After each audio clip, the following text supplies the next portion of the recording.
Well, Sir Jim Ratcliffe has said that he believes Britain has been colonised by immigrants. And while some people might take issue with the bluntness of the language, I mean, Ratcliffe's always been a pretty blunt person. I think the point that he's making is absolutely valid. You have, over the 14 years of Tory government, it was 14 million people who arrived in the country gross, around 6.5 million people net. And, you know, look, I'm obviously the son of immigrants. No one knows better than me the invaluable contribution immigrants have made historically. But again, it's the sheer numbers. And it's also the motivations for people coming. So when my parents came to the country in the early 1980s, legal migration annually was roughly the same as what illegal migration by boats are today. And if you look at the Boris wave, my parents came here to work, they've given 50 years of service to the NHS. It was a very small amount of legal immigration, and people were coming here for very precise reasons to fill gaps in things like the NHS. If you fast forward to today, I mean, the Boris wave, for example, the most egregious example of this, nobody voted for this, well north of 3 million people arrived. The vast majority, this is legal immigration,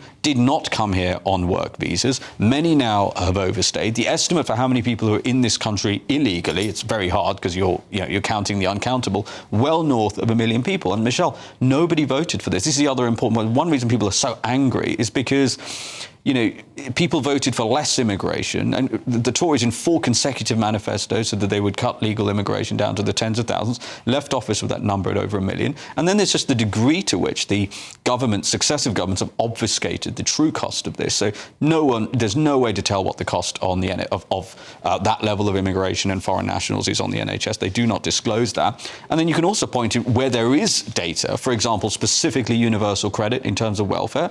We're already paying, taxpayers are already paying £9 billion a year, and that's going to grow and grow. It's going to be well north of 12 billion probably by the time of the general election. And again, it is people who work, people watching this program, who set their alarm clocks, who go to bed and do their part, who are having to pay the cost of that. So that's why Sir Jim Ratcliffe has said that. And frankly, it is to the detriment of the British people and an indictment of the way this country has been run now for 2 decades.